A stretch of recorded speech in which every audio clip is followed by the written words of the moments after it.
Do you have questions concerning planning a Disney trip? Ask them live on the show or submit them on our website at patmdisneytravel.wixsite.com/planning. Hey, what's going on, everybody? It's Matt with the DPI podcast. A little bit weird. I don't have my audio monitor this morning, or this afternoon, so I'm trying to do this a little blind, I guess.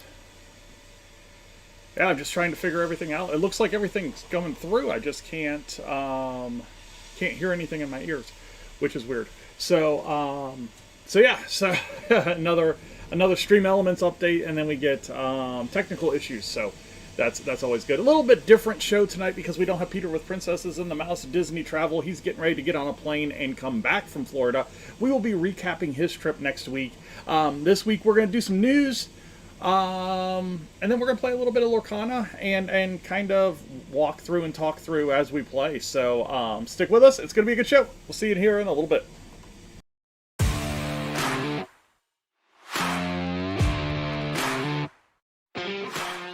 Hi, I'm Matt. Welcome to Disney Planning Insights.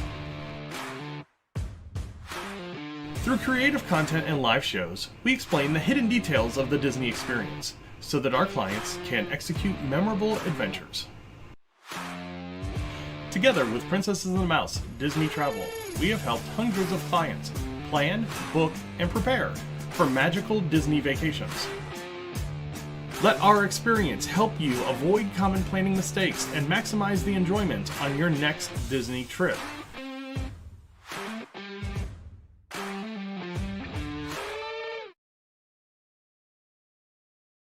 Hey, what's going on, everybody? It's Matt with the DPI podcast, and it's another Tuesday DPI Live edition. We are in January the 23rd. Welcome to Disney Planning Insights. If you haven't been here before, got some new faces. Really like doing this. Like I said in the soft intro, we don't have Peter from Princesses and the Mouse Disney Travel. He's normally on Tuesday nights, but he is on his way back from Disney right now. So as soon as he gets back, we'll do a trip recap. And we'll talk a little bit about it on next week's live show. So this week, we're going to talk a little bit about the news. Big news this week is Disney released what Bob Iger made last year as the CEO of the Walt Disney Company. And it was an astronomical number. And then we're going to play a little bit of Lorcana over on Pixelborn. Hopefully you stick around for that. That'll be part of our Learning Lorcana segment. And I'm going to kind of talk through my deck build and a little bit of the gameplay, probably play 2 or 3 matches, and get us to about 8 o'clock. So let's go ahead, let's get into the news. So since we're doing a single news, we'll just go right into a solo timer. So here is the news.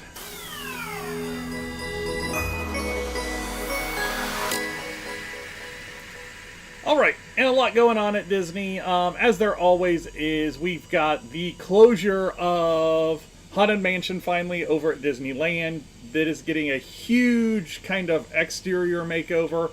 Plus, they're adding an elevator for some accessibility within the ride, which is awesome. We always like to see that accessibility aspect hanging out for the ride. And that's a good thing. So no reopen date has been given yet. So we're kind of playing this one by ear and by eyes, and just kind of checking out, what happens with the progress of this. So we're going to be out there in a couple of months. We'll check it out. We'll get some video for you guys and let you know what's going on there. Also last week, Disney announced that Disneyland Resort will host the Anaheim Ducks Days event at Disney California Adventure Park on February 22nd and 23rd. So Disney does still have ownership in the Ducks. And if you remember, years back, they used to be the Anaheim Mighty Ducks. So this is kind of a tie-in to the movie and all that kind of stuff. So the Ducks Days, they're going to have specialty menu items. They'll have some player meet and greets, Stanley Cup photo opportunities, a cavalcade for the event, that kind of stuff over at Disney California's Adventure. So if you're out there the 22nd and 23rd, Most of the events will be happening both days. The Stanley Cup photo opportunity is only going to be happening on the 23rd. If you get a chance to see the Cup up close, it's really, really cool. We actually got a chance at Indianapolis Motor Speedway a few years ago to be up and close to the Cup, and yeah, that was pretty awesome. Disneyland is also going to be working on some new entrances. You know, in years past, you can remember that these entrances were always kind of cramped. Not easy to get some of your bigger strollers through, that kind of stuff. So they're going to be working on updating the entrances. Hopefully with that, they're going to update to kind of the same security protocol that Walt Disney World has in place, where most people are just going to walk through the scanners with their small bags and that kind of stuff. And really the only people that are going to get pulled out are people that are carrying umbrellas, large water bottles, and camera equipment. That's going to be the kind of stuff that gets pulled out. Those heavy, dense metal items, sunglass cases, that kind of stuff. If you guys do get those scanners out in California, let the Florida people know, because we've kind of mastered how to get through those as seamless as possible. So definitely something to keep an eye on. Let's see, Haunted Mansion. Disneyland Resort shared a new look at the Parkside Market, a collection of 4 culinary concepts from Levy restaurants coming to downtown Disney District, including Soul Sister, Sip and Sonder, Gigi's Chicken Shop, and a second-story bar. So I saw these over on Scott Gustin's Twitter page. Really cool. Downtown Disney just has a little bit more of that Californian flair. It's in California, so you would expect it. And that's exactly what these menu items look like and the buildings look like. So it's all that kind of stuff that, you know, upscale, casual dining is really what it looks a whole lot like. And then kind of last but not least is this whole Iger thing. So Bob Iger collected $31.6 million for his compensation last year. Now, this compensation was broken down into quite a few different things. So the actual salary wasn't that big. So the base salary was $865,385, which is a lot. I mean, it's a lot. But when you're thinking about running Disney, it's not an astronomical number like you would think. But the stock awards of $16.1 million, option award of $10 million, and then other compensation of worth more than $4 million is kind of where this whole $30 million number comes from now. So it's a big number with a lot of stock option awards. So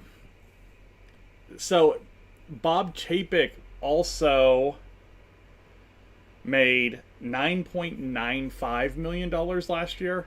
And Christine McCarthy, who was the former CFO, made $18.1 million.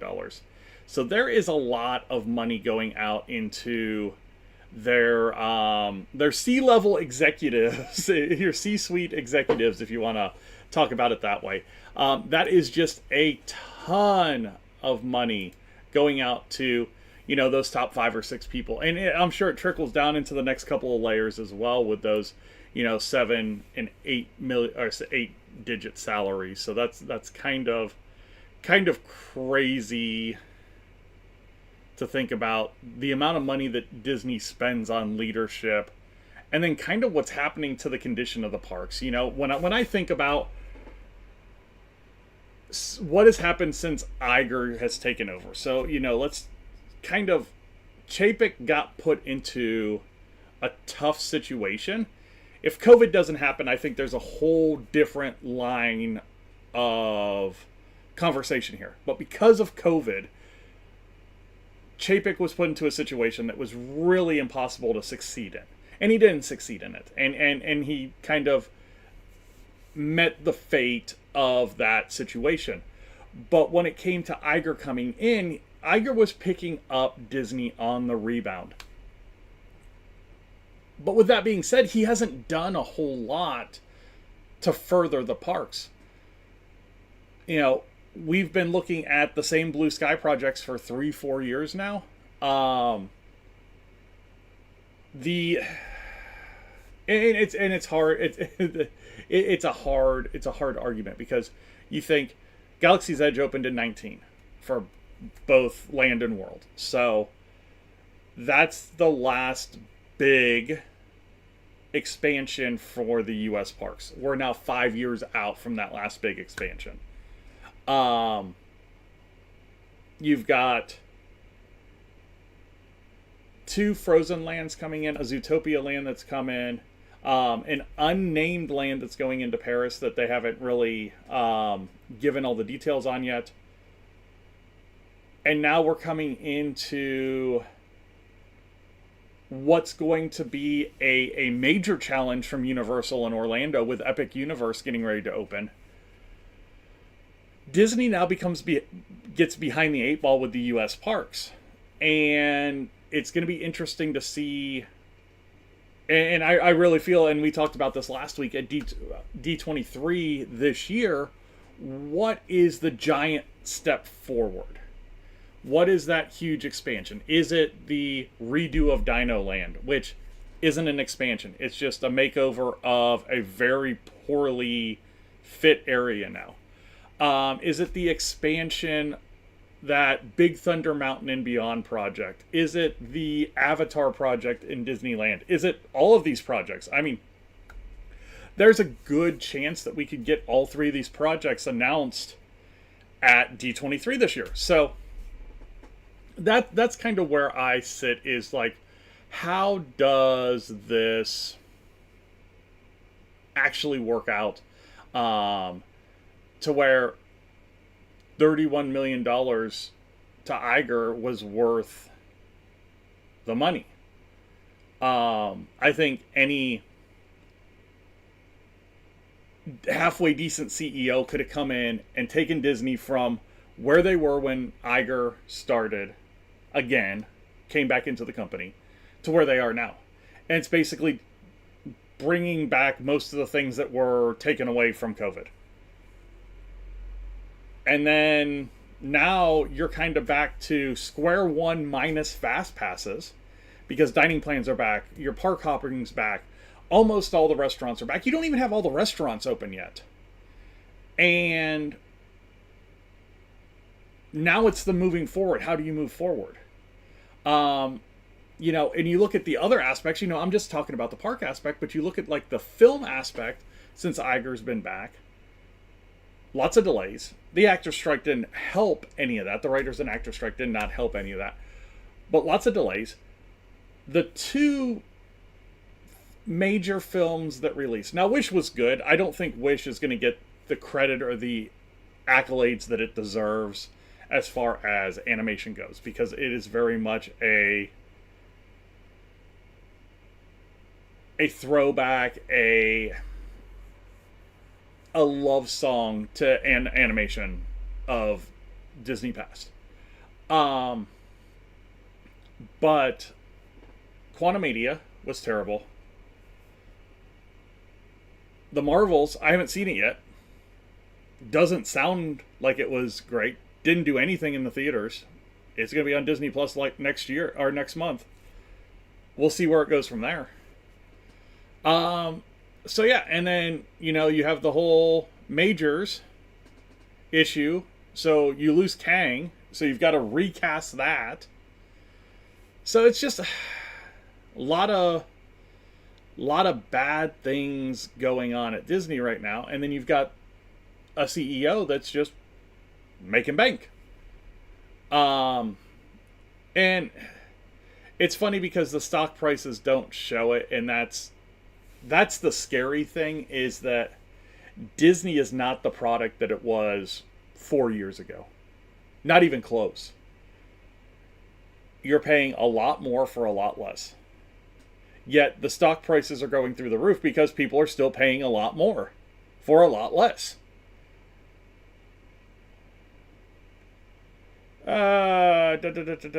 Disneyland Forward with streamlined development of future DVC projects. Looks like they're having a meeting, City of Anaheim, today about the Disneyland Forward project. Disneyland Resort over the 10 years. Minimum $1.9 billion initial investment within 10 years. Additional $5 million payment at year 10 if the actual investment does not total $2.5 billion.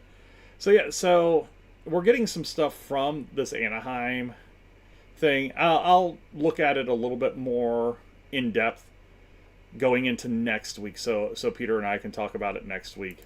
Yeah, there's just, I really feel, I wanted this Iger thing to be the big story tonight because of what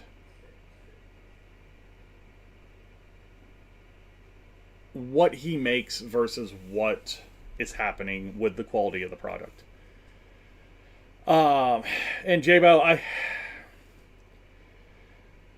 you got to look at it from the perspective of, has the product gotten any better? Is it a more profitable company? I almost guarantee it's a more profitable company. But when you're in an amusement industry, in an entertainment industry, it's like being the Pittsburgh Pirates.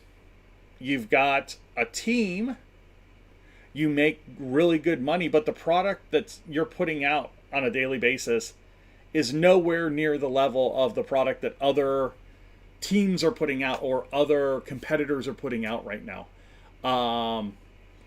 And it with, you've got the Six Flags Cedar Fair merger happening. You've got everything that's going on with Universal. It is going to be very hard to say, hey, he did a fantastic job, because he basically kept the ship together and got it back to where it was. And that's it. And it's not even back to where it was. Like I said earlier, not all the restaurants are open. Can't get a reservation at 1900 Park Fair. There's no characters at Trattoria. I mean, it's not even back to where it was. So how do you expect to say, hey, this is a good thing, this is something that should be rewarded in multi-million-dollar stock options and that kind of stuff? That to me just says, yeah, you did your shareholders well, so you made money.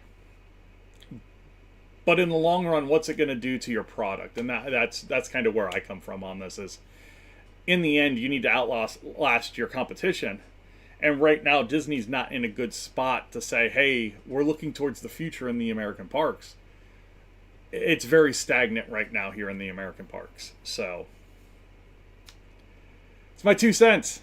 You guys are watching. I like it. Two more viewers. Thank you guys all for watching. Get to the end of the news segment here really quick. We got the last 30 seconds. If you want to support the stream, definitely hit that like button. Share it out to your friends over on Facebook, on Twitter, Instagram. We're on all those places.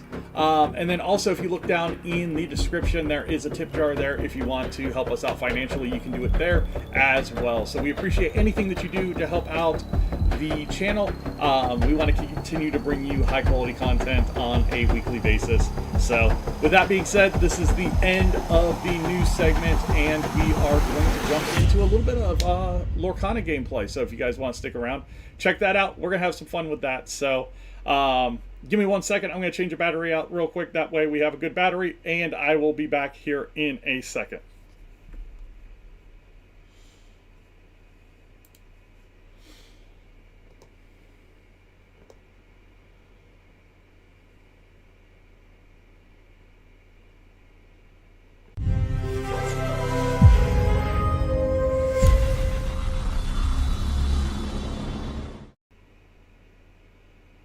Yeah, that takes me to a double screen. I don't want a double screen. That's fine, though. We'll come over here. We'll get Pixelborn up and going.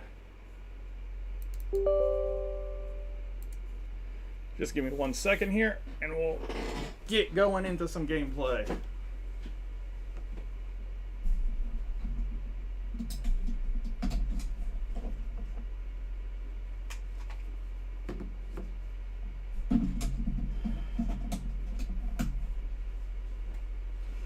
All right, let's get there. Hit play here. All right. So if you've been with us on the Learning Lorcana segment before, my name is Matt. This is the DPI podcast. Lorcana is my first trading card game.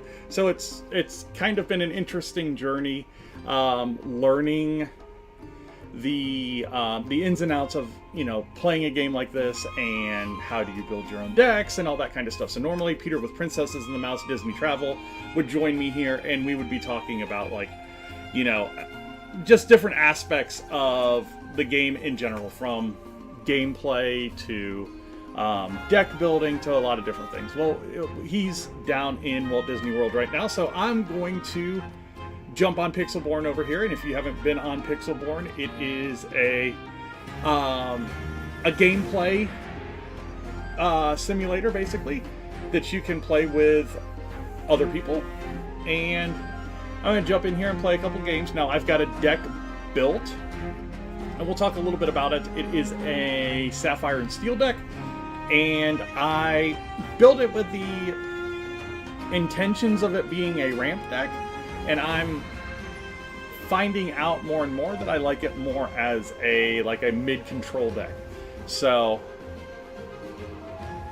let me go ahead. I'm going to change the screens here real quick, and you guys can check that out there. Okay, a little bit better there. You get a little bit more of the screen, and we'll go over to here, and we'll talk a little bit about my deck here. Filters. This is a great way to look at it. So over here you can check it out. So I've got a little bit of Develop Your Brain, Flounder, Popsicle, Scepter of Arendelle, Aurora, the Grammatala, One Jump Ahead, Fishborn Quill, Belle. So Belle is kind of where I have set up this deck as kind of my finishing type move. I've got Robin Hood to take care of some evasive characters. Scar's in there as just kind of a big challenger. Same with Tamatoa. Tamatoa can be a finishing character if the deck goes a little bit different way. So yeah, we got. I don't even know why there's an orange Cinderella in here. Get out of here. Alright, we'll get you out of here. Done. Okay. So, I just imported this over from Lorcana, which is kind of a deck building program. I've been working off of the same deck, so this is like the fourth update of the same deck. I just created it as a new deck so I could kind of see what my stats are with just this deck. All time, I'm winning at a 21% rate, which is not good. Since this last update, I've won 1 out of 4 games. So, not terrible, not great. So let's jump into a little bit of play here. So we'll go with that deck here. So I am a bronze level player, bronze level 5. So let's see what we get here, and we'll check out a little bit of this. So we're going to play a Steel and Amethyst deck. So when I see Steel and Amethyst, a couple things that jump out to me. And let me make sure that you guys can hear me. Yeah, you should be able to hear me. Perfect. A couple things that jump out to me with a Steel and Amethyst deck is the use of the Madam Mim characters. So I really want to make sure that I'm aware of those characters early on and don't let them get cards out early. So with my starting, I've got a Popsicle, I've got a Grammatala, I've got a Simba, Future King, a Develop Your Brain, a Flounder, a Robin Hood, Unrivaled Archer, and a Hercules. So their first play, they just inked a card. My first play, I'm going to ink a card.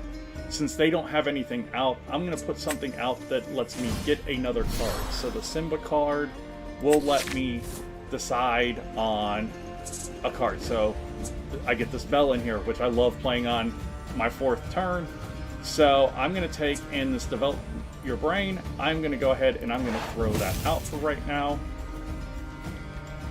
And then I'm going to go ahead and pass back. So I've got a character out, was able to ink a card, and I was able to bring in that Belle. So seeing that come out, that means that they have this Cinderella Stout-Hearted. So when they get to turn 7, they become really dangerous. So when they have 7 ink over here. So your ink is played over here where you see that 0 of 2, 1 of 1. Alright, so they've got one character out. It's a 1/1/1 with evasive. Can't do a whole lot with it. What I'm going to do is I'm going to kind of counter it, and I'm going to bring out another character, and I'm going to play a popsicle. So by playing the popsicle, it is going to draw a card for me, which is nice, which is a great round 5 draw card. And then I'm going to bring out this flounder as well. What it does is it just lets me kind of stay ahead in lore building. That's with the way that this is setting up really quick. I'm going to try and be aggressive on getting lore to begin with, and then kind of go from there. So we're in the 3rd turn here. They've got a blue fairy out, again a 1/1 evasive. And when they get a Floodborn character out on their tableau, they get to draw a card. So we'll see how this goes here. Waiting for them to ink a card and then pull something out.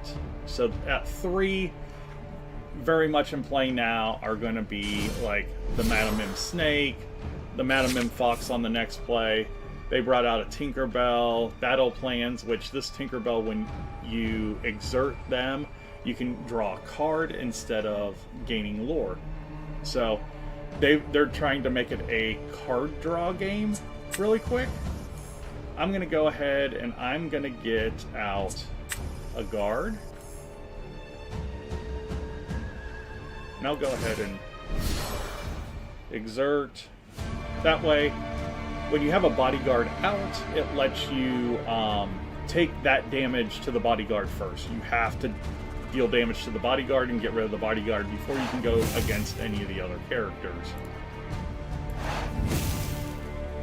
So I'm up 3-1 on lore. Really nothing back and forth on the challenges yet. Neither one of their characters really bother me. I don't really bother them a whole lot yet. I'm just sitting with 3 lore. They're sitting with 2 lore, so it's not a huge deal. Here's the Fox play. They're going to take that back, which is going to take the damage off of that Tinkerbell, and then they'll use the Fox to knock out the bodyguard as well.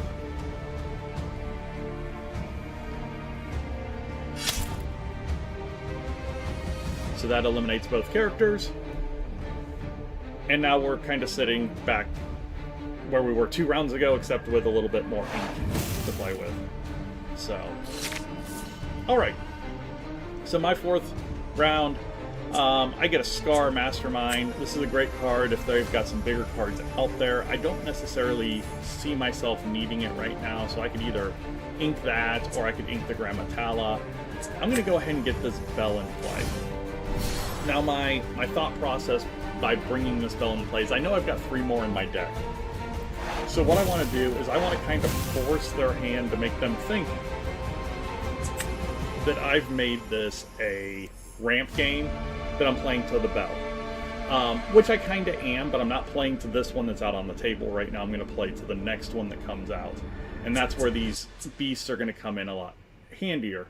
So with this Bell, when you have 10 or more ink, you get +4 to your lore, and then during each play, you can put 2 cards into your ink instead of just the 1 without the use of another card. So that brings me up to a 5-2 lead over here, and then I'm going to leave this Bell kind of unexerted. It's got to dry anyway, but you'll see here as I move forward that that card isn't going to exert a whole lot. I want to use it more as a decoy card at this point. So Tiny Tactician comes back out. They'll probably quest with the Blue Fairy. There you go. They bring it back to me. Lets me put another Grammatala over here. And then now I'm going to start getting to where they feel like they're a little against it. I'm going to put out this beast. Now what this beast does is it's going to draw me an extra card every turn. And if I can get to the second beast really quick, I'll get an extra 2 cards every turn, which is really going to help me build that ink really fast to get to that 10. Now I didn't ink here because I wanted to wait for the multiple draws. And you'll see how that works here real soon.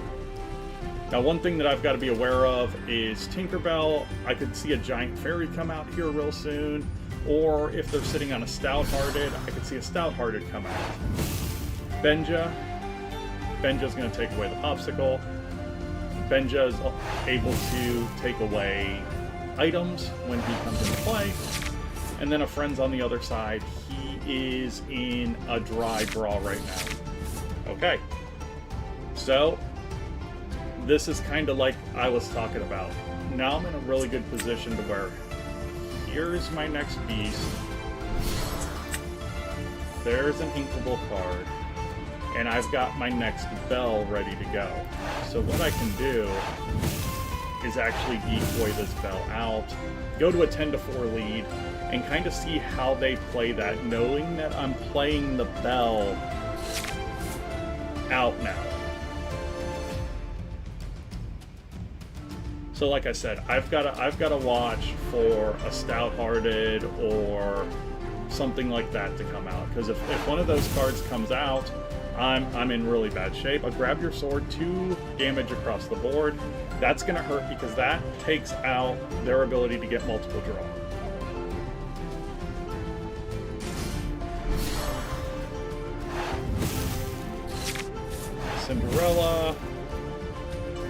Cinderella lets you draw a card and then discard a different card. Now, with these guys having damage now, these 2 beasts, they're going to go to a 7 attack instead of just the 3 attack. So, what this is going to do is it's going to select there. Alright, so now I've got a 7 attack. I'm going to lose you there. I'm going to press you. I'm going to put you there. Okay, so one step ahead lets me ink the next card in my deck.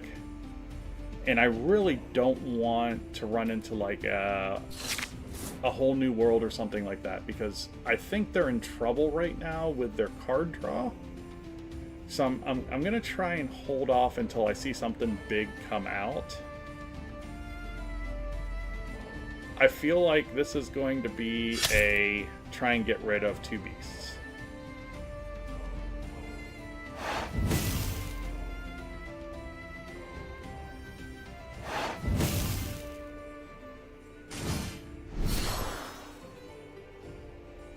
So Merlin Goat comes out. Merlin Goat gets lore when he comes out, and he gets lore when he goes away. So then the snake comes out, Madam Mim Snake.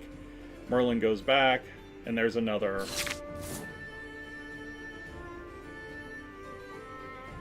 All right. So we're gonna do this.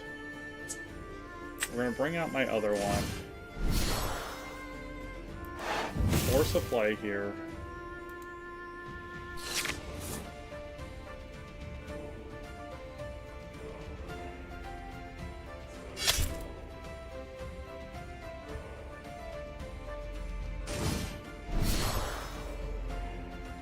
$10, $11, $12.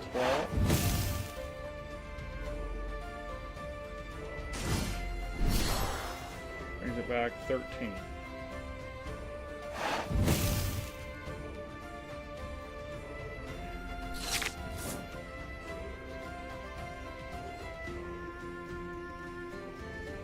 About the worst card I could have seen.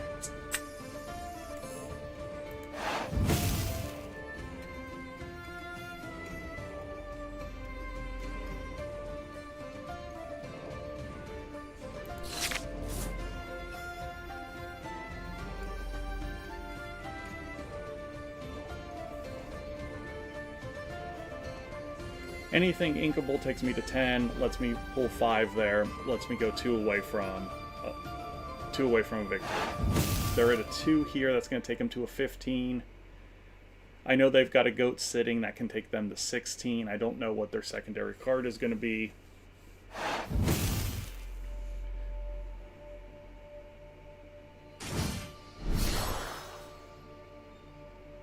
All right.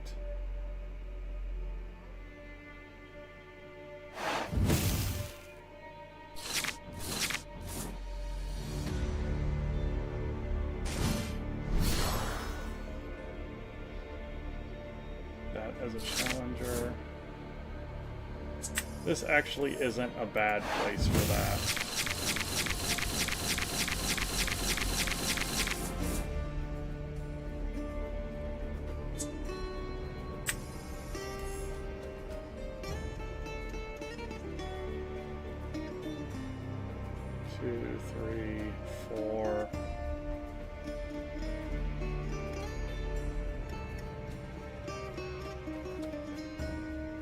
They've got a goat, I'm in trouble.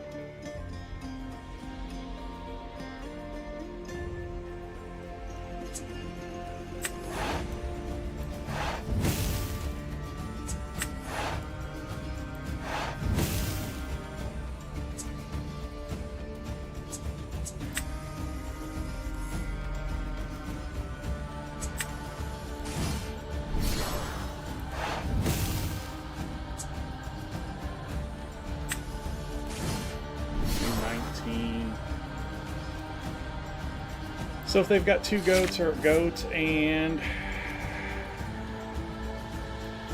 a snake or a goat and a fox, I might be in a little bit of trouble here.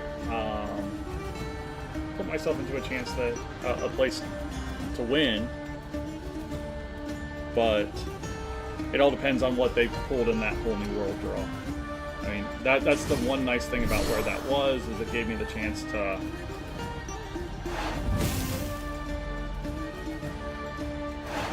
they exerted everybody.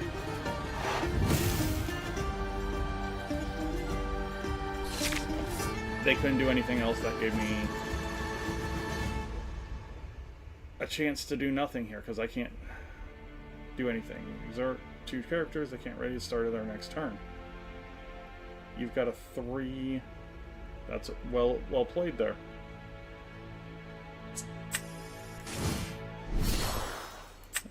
So I got a popsicle there.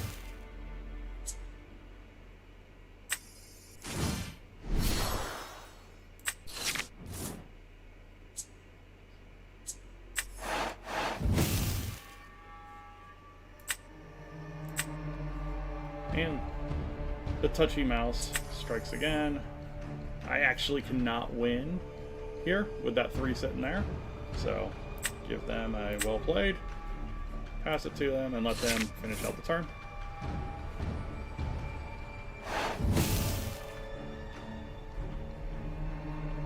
And it's a defeat.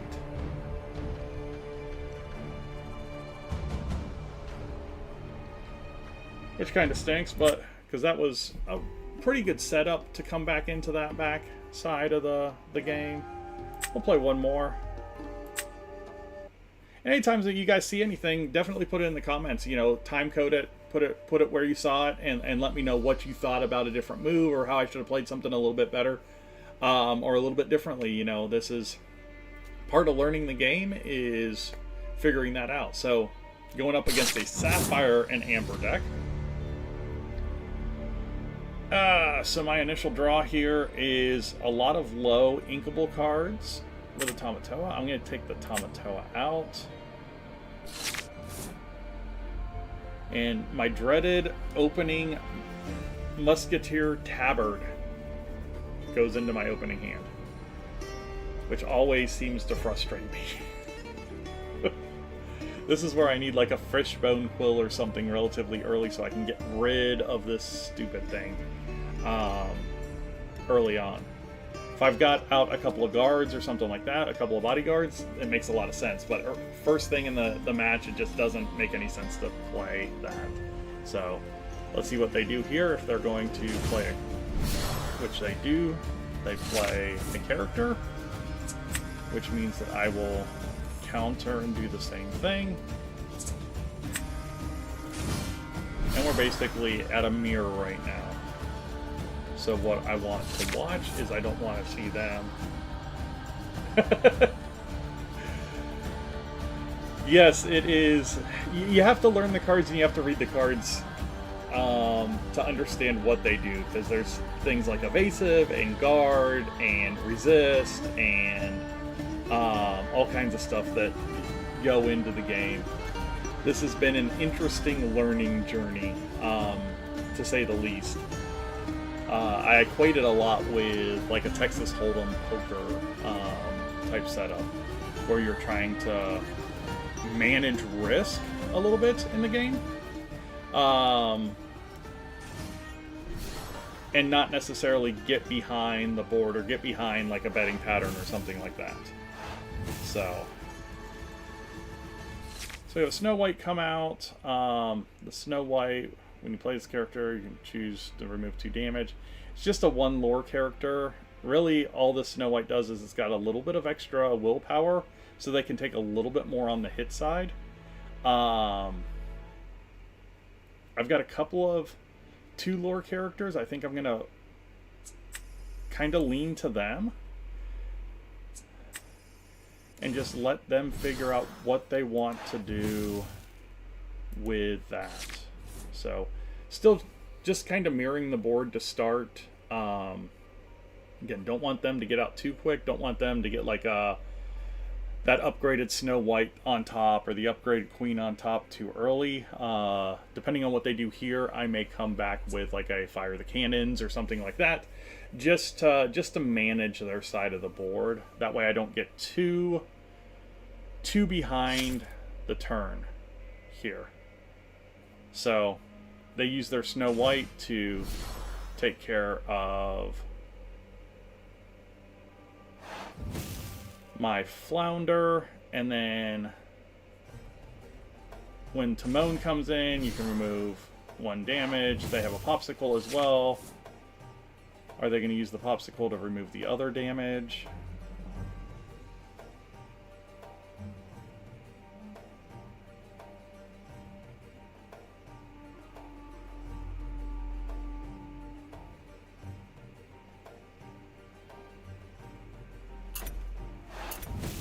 What's there? I'm really still not too concerned. I don't think I'm going to challenge yet. I don't think I'm going to use that Fire the Cannons yet. I think I'm going to counter with another 2 lore character and put out my own Popsicle so I can draw a card. That gives me a big inkable card that I can use here in a bit, and then I'll quest my Aurora, get my 2 lore out of that, and then put it back to them. So more than likely what we're going to see is they're going to take out that Aurora, which will leave 2 characters with damage more than likely. I don't see them using their Popsicle too early here. But I also have to be careful, like I said, if I let this go too far, and this is where I'm trying to figure out, do I try and get rid of somebody here, or do I let it sit till I can get to that grab your sword to where I can do damage across the board? Because right now the grab your sword would basically knock out everybody. But I need to get 2 more turns in here.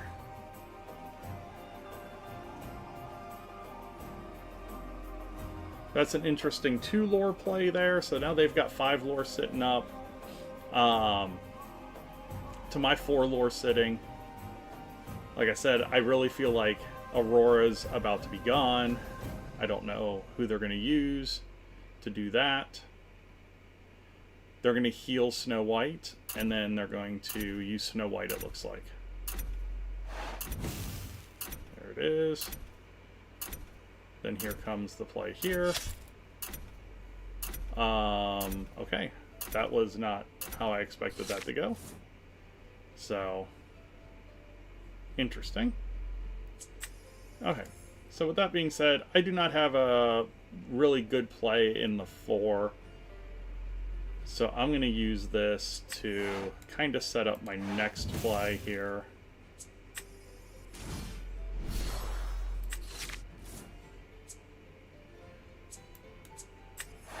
which this actually works out really well.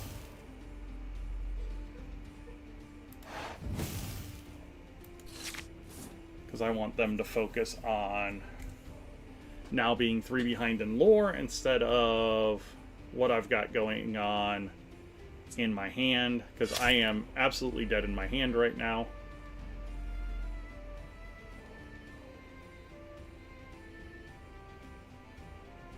But with that being said, I also wipe out their tableau.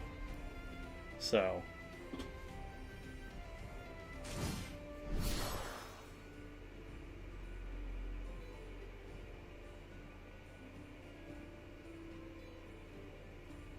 and they wipe out their tableau as well.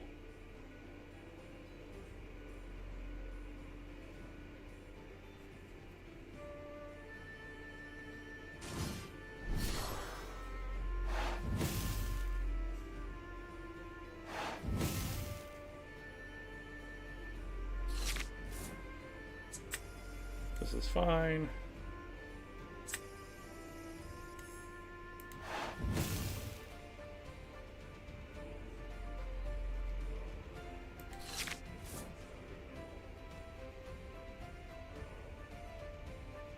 And we're not too far behind. They're not too far ahead. He's going to put a 2 up and go to me.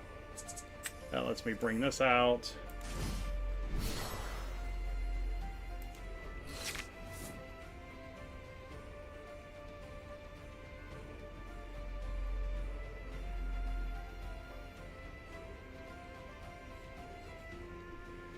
This is a really interesting start here. They can go to 10.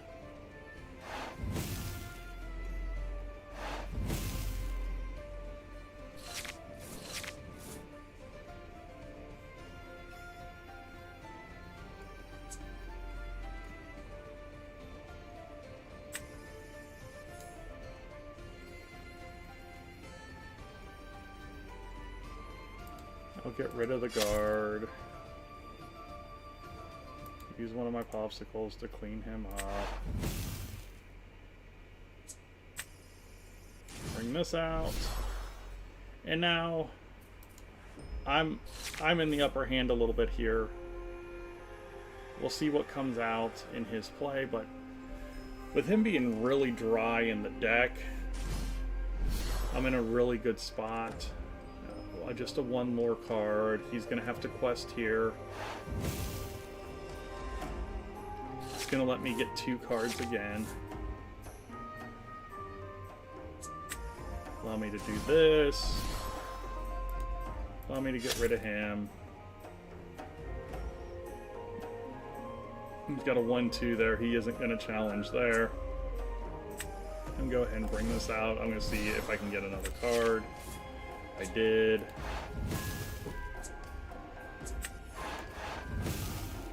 That was dumb. I don't know why the game does that sometimes.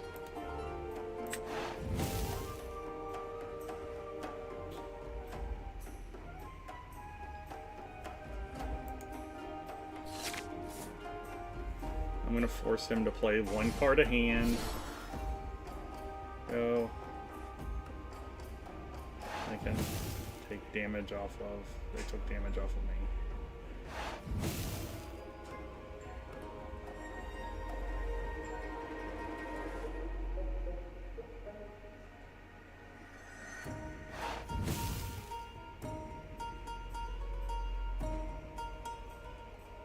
So this is an interesting... I'm playing from behind a little bit right now.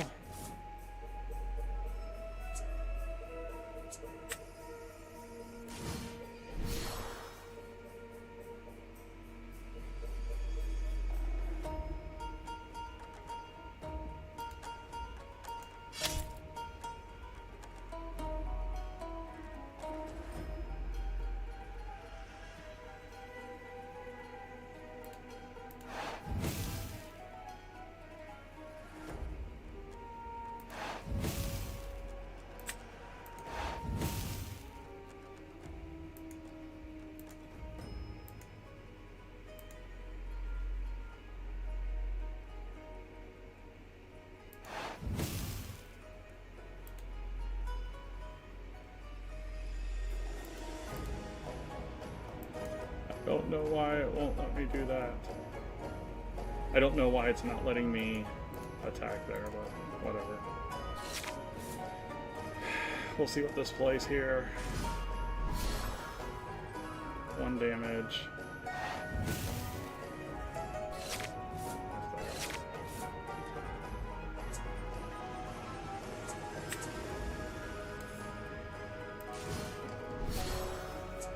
I think he's just playing the game out now.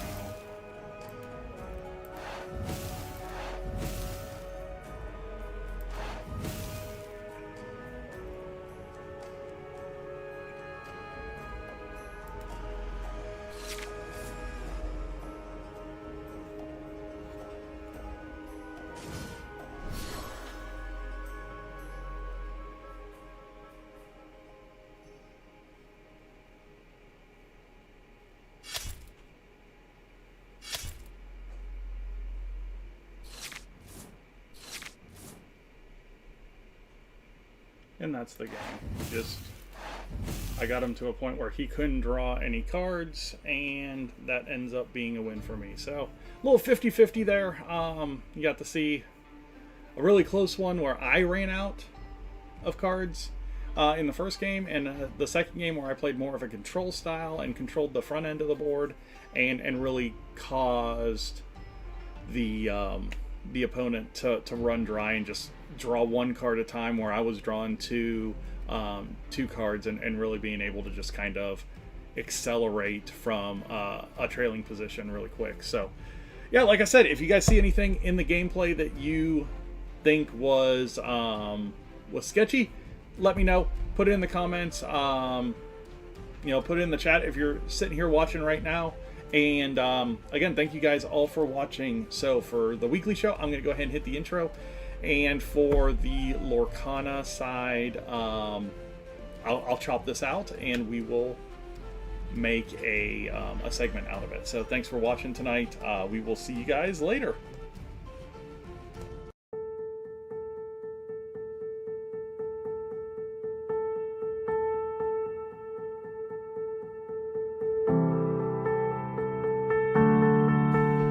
Hey, it was just me tonight.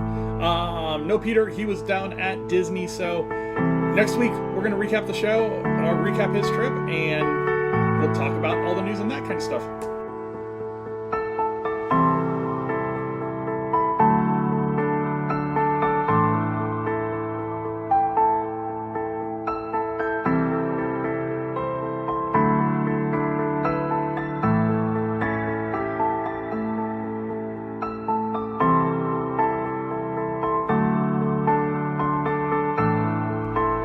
If you're looking for us on social media, you can find us a lot of different places. You can find us over on Facebook at DPI Podcast for the show side, at PATM Disney Travel for the travel side. Over on Twitter, it's at Disney Insights. That's where I have most of my conversations, Disney related. And then we also have Instagram.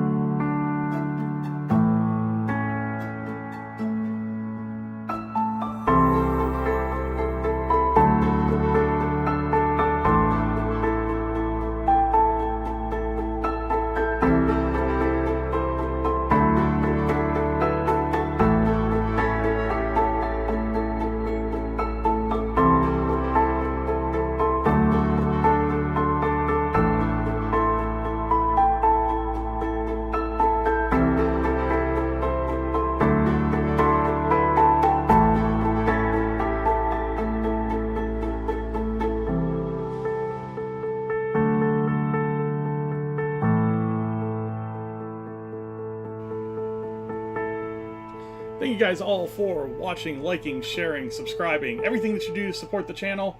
We will see you again